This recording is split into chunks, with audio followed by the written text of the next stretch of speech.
Robert Burns, or Robbie Burns as he is affectionately known, was a Scottish farmer and poet from the late 1700s.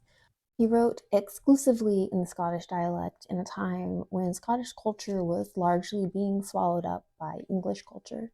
He wrote primarily on topics of nature, rural life, and the virtues of the common man in the wake of extreme inequality. Because of his commitment to these themes, he is often seen as either an early romantic or proto romantic poet. The Romantic era of poetry began shortly after Robert Burns' death.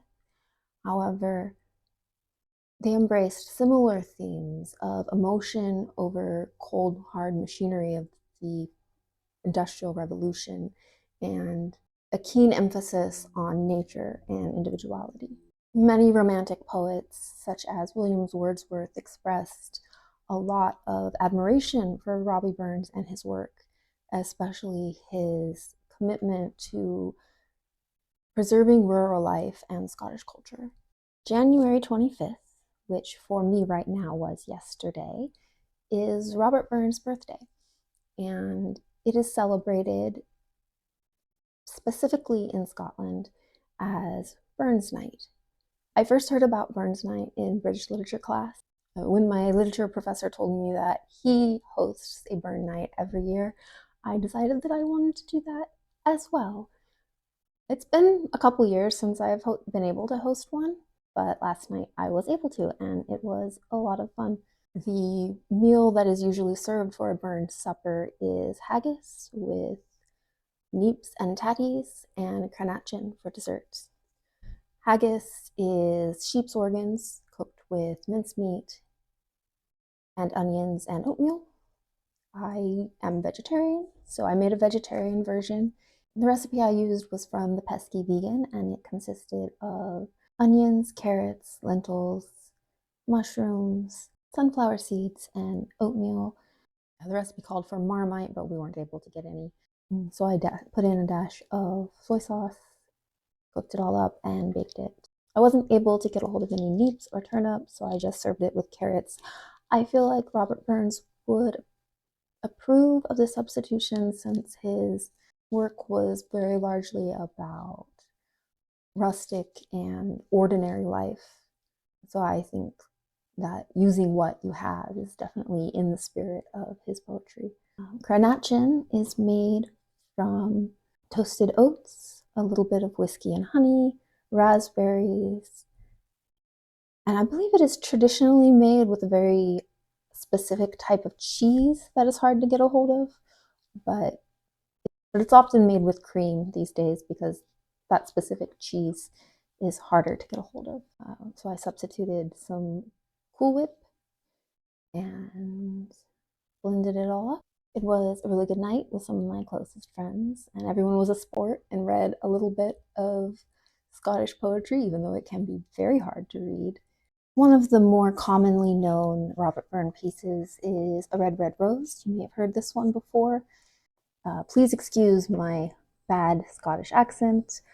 It's really hard to read Robbie Burns without the dialect, but I am not a native Scottish speaker, so I apologize if it sounds awful.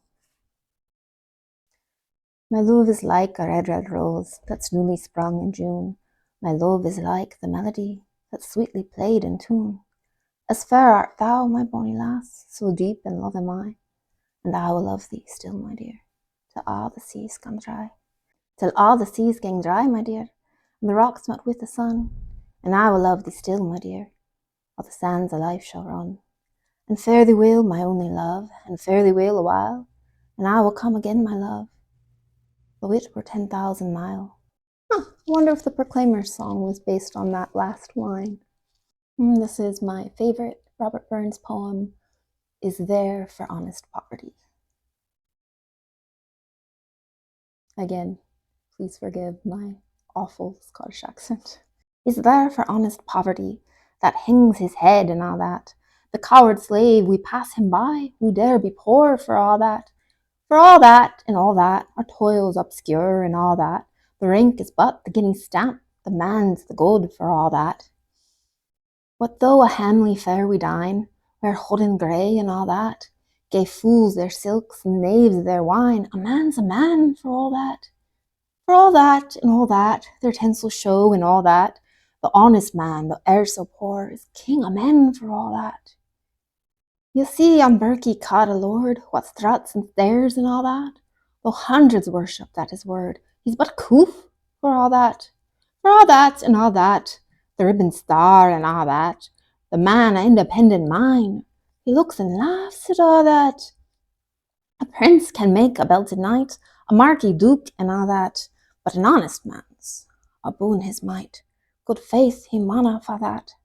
For all that and all that, their dignities and all that, the pith of sense and pride of worth are high of rank and all that.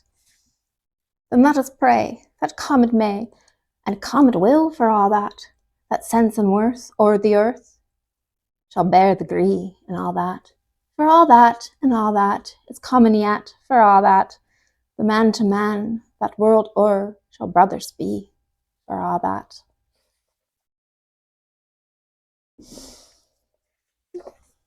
It's not just my favorite Robert Burns poems, it's one of my favorite poems. I really love the pride of being an ordinary person, kind of just ignoring the airs that other people put on.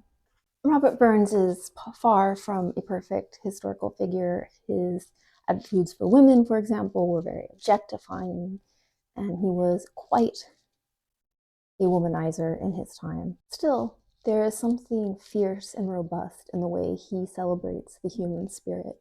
He was a simple farmer who wrote about the simplicity and complexity of being human, and he had a fierce intolerance of inequality. His work celebrates everyday life and finds meaning in simple, unrefined pleasures. It is no wonder that he became so highly regarded in Scotland and became their unofficial national poet.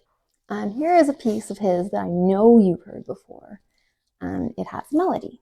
Should old acquaintance be forgot, I never brought to mind.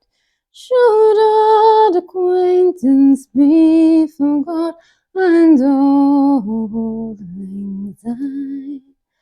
For old lang syne, my joy, for old lang syne. We'll take a cup of kindness yet for old lang syne. We'll take a cup of kindness yet, that man to man the world over shall brothers be. Thank you for watching, my friends.